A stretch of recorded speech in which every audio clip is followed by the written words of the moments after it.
Bonsoir, mesdames et messieurs, et bienvenue à ce deuxième numéro de notre série d'entretien avec notre écrivain et historien, monsieur Alain Thomas Coiffé. Aujourd'hui, nous parlons de ce livre, L'origine africaine de l'islam.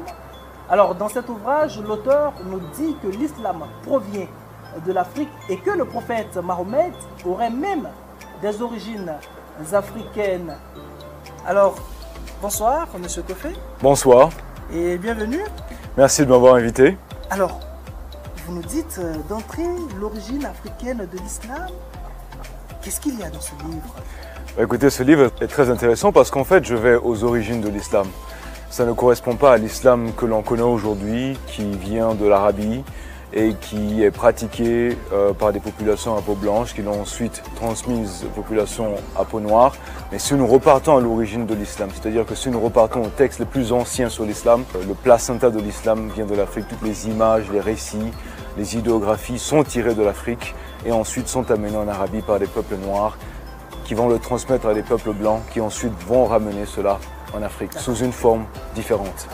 Alors dites-moi pourquoi vous vous intéressez à un tel sujet quand on sait que tout ce qui touche généralement à la religion est très sensible et affirmer comme ça que l'islam vient de l'Afrique et tout ça, est-ce que c'est pas trop osé? Je pense que ce qui est osé, c'est de cacher la vraie histoire de l'Afrique aux Africains.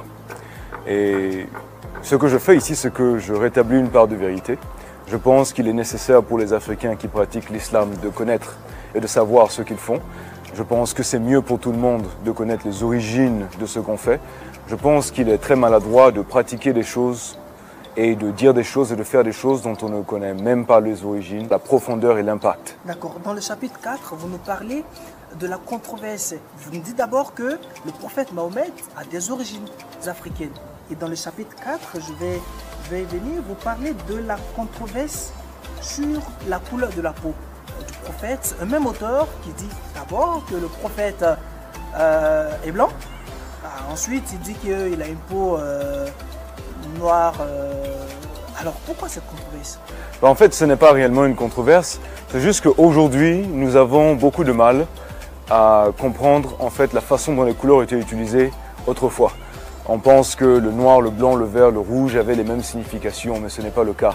Dans l'Antiquité, quand on disait que personne n'était blanche, on parlait de la noblesse, de la pureté d'esprit de cette personne, mais aussi le blanc était toujours utilisé en association avec la peau noire. C'est-à-dire que lorsqu'on voyait une personne qui était belle et de peau noire, on disait que cette personne était blanche. Voilà. Mais on n'utilisait pas le mot blanc pour parler des personnes qui ont la peau claire. On utilisait le mot rouge. Pourquoi? Tout simplement parce que la personne devenait rouge au soleil, mais aussi parce qu'on pouvait voir le sang de la personne sous la peau. Voilà, donc les populations à peau blanche, on les appelait les rouges, et les populations à peau noire, on les appelait les noirs. Donc, à travers vos recherches, vous arrivez à la conclusion que le prophète était noir. Bien sûr, ça c'est ma conclusion, mais ce que je peux vous dire, c'est que dans tous les récits les plus anciens, tous les écrivains disent que le prophète était noir.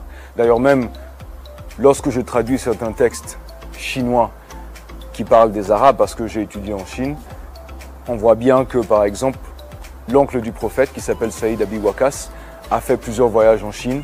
Et parmi l'un des voyages, il a rencontré un des empereurs chinois, à qui il a remis des cadeaux, justement. Et dans ses écrits, on dit que les Arabes sont noirs. Ça, c'est, par exemple, lorsque nous utilisons les écrits asiatiques. Mais quand nous utilisons aussi les écrits européens, la plus grande spécialiste de l'histoire de la Renaissance médiévale en Europe, qui s'appelle Deborah Strickland, a écrit, par exemple, que lorsque les musulmans ou les arabes allaient en guerre, c'est-à-dire le djihad, ils portaient toujours sur eux une effigie du prophète Mohammed. Et généralement, c'était une image du prophète Mohammed sur le bouclier. C'est un noir qui est dessiné sur les boucliers. Alors, vous allez plus loin dans le chapitre 4. Vous nous dites, à la page 50 par exemple, soulignons aussi qu'il n'est écrit nulle part dans le Coran qu'il est interdit de dessiner l'image du prophète Mahomet. Alors, vous vous attaquez là à un sujet très sensible, on se souvient. En janvier 2015, avec les attentats du journal français, Charlie Hebdo, qui s'était amusé à dessiner, à caricaturer le prophète, et on sait tous ce qui s'est passé, un attentat qui a fait une dizaine de morts. vous, aujourd'hui, vous dites qu'il est écrit nulle part qu'on ne doit pas le caricaturer. Bah, écoutez, je ne demande à personne de dessiner le prophète Mohammed. Mais ce que je dis, c'est qu'aujourd'hui, il existe une loi qui dit qu'on ne doit pas dessiner le prophète Mohammed. Mais aussi, ce que je vous dis, c'est que par rapport au texte ancien, les images du prophète Mohammed étaient partout dans l'Antiquité. Vous allez le retrouver sur les boucliers des soldats, arabes et musulmans. Vous allez retrouver des statues du prophète Mohammed. Donc, si dans l'Antiquité, ce n'était pas un problème d'avoir des images du prophète Mohammed, pourquoi est-ce qu'aujourd'hui c'est un problème? Tout simplement parce qu'aujourd'hui l'islam, la version qu'on pratique, c'est la version qui a été inventée par les peuples blancs, qui ont modifié la version initiale, qui était une version africaine. Et dans cette version blanche, on ne veut pas justement qu'on représente le prophète Mohammed parce que si nous allons dans les écrits les plus anciens, nous sommes obligés de le représenter en noir, c'est-à-dire avec la peau noire, avec le visage noir, le phénotype noir. On vous dit merci d'être passé sur notre plateau et on vous donne rendez-vous pour une prochaine émission. Alors c'est 5 livres. Aujourd'hui, nous avons terminé. To say I'm sorry that my English is not so good, but I will try, you know, to explain or to teach the people that don't know that we are here in this land before maybe more in 2000 of years in this area in Sinai Desert. It's not far from here. It's near the Jordan-Israeli border. There is our land, my grandfather's land. So before, you know, before the state of Israel, the border of this Israel or Palestine is not in this border today. It's very near. Before it's El Arish in Egypt today. There is the border of the holy land. This is the religion thing.